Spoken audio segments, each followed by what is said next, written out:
নওগাঁ জেলার বিশাল এক স্থাপনা, এতটাই বিশাল যে স্থানীয়রা এর নামই দিয়ে ফেলেছিল পাহাড়, আর সেখান থেকেই নাম হয়েছে পাহাড়পুর। কিন্তু প্রশ্ন হল, এই প্রাচীন স্থাপত্যের মাটির নিচে আসলে কি লুকিয়ে আছে? চলুন এই বিশ্লেষণের গভীরে যাওয়া যাক। আর এটাই কিন্তু আজকের আলোচনার কেন্দ্রবিন্দু। যে গল্পটা সবার মুখে মুখে ফেরে, সেই গুপ্তধনের গল্প। সেটা কি সত্যি, নাকি প্রত্নতাত্ত্বিকরা যখন মাটি খুঁড়লেন তখন একেবারে অন্য কিছুর সন্ধান পেলেন? ঠিক আছে, তাহলে প্রথমেই সেই কিংবদন্তিটার কথাই বলি, যে গল্পটা প্রজন্ম থেকে প্রজন্ম ধরে মানুষকে ভাবিয়ে তুলেছে। ভাবুন তো একবার, কেন্দ্রীয় মন্দিরের গভীরে নাকি একটা গোপন কক্ষ আছে, আর সেখানেই পাওয়া যাবে পাল রাজাদের হারানোর সম্পদ। শুনতেই কেমন একটা সিনেমার গল্পের মতো লাগে, তাই না? এই কিংবদন্তিটার জন্যই কিন্তু পাহাড়পুর এত বছর ধরে এক রহস্যের চাদরে ঢাকা ছিল। কিন্তু কিংবদন্তি তো অনেক আকর্ষণীয়, তবে আসল সত্যটা কি? প্রত্নতাত্ত্বিকরা যখন কাজ শুরু করলেন তখন কি উঠে এলো? সেটা কি এই গল্পকে সমর্থন করল, নাকি আমাদের জন্য আরও বড় কোনো বিস্ময় অপেক্ষা করছিল? তো বিংশ শতকের শুরুর দিকে যখন খনন কাজ চলল, তখন যা পাওয়া গেল সেটা সত্যি বলতে লোককথার সেই সোনার চেয়েও অনেক অনেক বেশি অবাক করার মতো আর মূল্যবান ছিল। তার মানে বিষয়টা বেশ পরিষ্কার। এখানে হয়তো সোনা রূপে ভরা কোনো সিন্দুক পাওয়া যায়নি, কিন্তু যা পাওয়া গেছে সেটার মূল্য আসলে তার চেয়েও অনেক বেশি। কারণ কি জানেন? কারণ এটা কোনো একজন রাজার ব্যক্তিগত সম্পদ না, এটা একটা গোটা সভ্যতার গল্প। এই সংখ্যাটা একবার দেখুন, ৩,০০০, এরও বেশি। কি এগুলো? এগুলো হচ্ছে পোড়ামাটির ফলক বা টেরাকোটা প্ল্যাক, মানে মাটিকে পুড়িয়ে তার ওপর খোদাই করা শিল্পকর্ম। আর এগুলো শুধু দেয়ালের নকশা না, ভাবুন ১২০০ বছর আগের সমাজ জীবনের যেন ৩,০০০ জীবন্ত ছবির একটা বিশাল গ্যালারি। আর এই ফলকগুলোর বিষয়বস্তুগুলো দেখুন, কি যে অসাধারণ!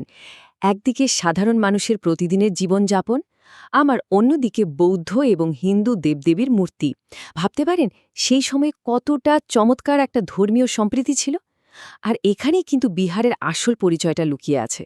বিহার মানে শুধু উপাসনার জায়গা না, এটা ছিল জ্ঞান চর্চার একটা বিশাল কেন্দ্র, যেখানে কোনো রাজার সম্পদ নয়, বরং একটা গোটা সমাজের প্রতিচ্ছবি সংরক্ষিত ছিল। আর গুপ্তধনের সেই কিংবদন্তি যে আসলে ঠিক না, তার সবচেয়ে বড় প্রমাণ কি বলেন তো? এর স্থাপত্য রীতি। পাহাড়পুরের এই যে অনন্য ডিজাইন, একে বলা হয় সর্বতোভদ্র। এর মূল সৌন্দর্যটাই ছিল বাইরের দেয়ালে এর জটিল নকশার মধ্যে, যা সবার জন্য খোলা ছিল। অর্থাৎ ভেতরে কিছু লুকানোর জন্য এটা তৈরি করা হয়নি। তাহলে প্রশ্ন আসে, যদি সোনাদানা গুপ্তধন নাই থাকে, তবে পাহাড়পুরের আসল সম্পদটা কি ছিল? কিসের জন্য এটা এত গুরুত্বপূর্ণ? চলুন এবার সেই আসল পরিচয়ের দিকেই যাওয়া যাক। যদি এক কথায় বলতে হয়, পাহাড়পুরের আসল গুপ্তধন ছিল জ্ঞান। ঠিকই শুনেছেন, জ্ঞান। এটা কোনো রাজার ধনভাণ্ডার ছিল না, বরং সেই সময়ের বিশ্বের অন্যতম সেরা একটা আবাসিক বিশ্ববিদ্যালয় ছিল। ভাবতে পারেন ১২০০ বছর আগে বাংলা কতটা এগিয়ে ছিল। তিব্বতীয় ঐতিহাসিক সূত্র থেকে জানতে পারি যে পাহাড়পুর ছিল, বলা যেতে পারে, আজকের দিনের অক্সফোর্ড বা হার্ভার্ডের মতো একটা বিশ্বমানের জ্ঞানকেন্দ্র। শুধু তাই নয়, তিব্বতের মতো দূর দেশ থেকেও পণ্ডিত আর গবেষকরা এখানে ছুটে আসতেন জ্ঞান অর্জনের জন্য। কিন্তু গল্প এখানেই শেষ নয়। পাহাড়পুরের প্রভাব শুধু জ্ঞানের জগতেই সীমাবদ্ধ ছিল না। চলুন দেখি স্থাপত্যের জগতেও এটা কিভাবে একটা বিপ্লব এনেছিল। শুধু একটা উপাধি, দক্ষিণ এশীয় স্থাপত্যের মডেল, আর এই কথাটাই বোঝানোর জন্য যথেষ্ট যে এর গুরুত্ব কতটা। বুঝতেই পারছেন, পাহাড়পুর শুধু একটা ভবন ছিল না, এটা ছিল একটা মাস্টার প্ল্যান বা ব্লুপ্রিন্ট, যা দক্ষিণ পূর্ব এশিয়ার স্থাপত্যের ইতিহাসকেই বদলে দিয়েছিল।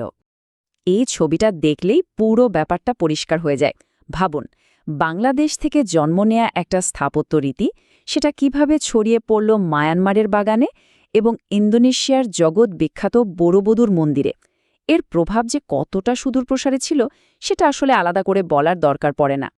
আর এই যে অসাধারণ ঐতিহাসিক এবং সাংস্কৃতিক গুরুত্ব, এর জন্যই কিন্তু ১৯৮৫ সালে ইউনেস্কো একে ওয়ার্ল্ড হেরিটেজ সাইট হিসেবে স্বীকৃতি দেয়। এই স্বীকৃতি শুধু একটা মর্যাদাই না, এটা আমাদেরকে বারবার মনে করিয়ে দেয় যে আজ থেকে ১২০০ বছর আগেও বাংলা ছিল জ্ঞান, বিজ্ঞান আর স্থাপত্যে বিশ্বের অন্যতম সেরা একটা কেন্দ্র।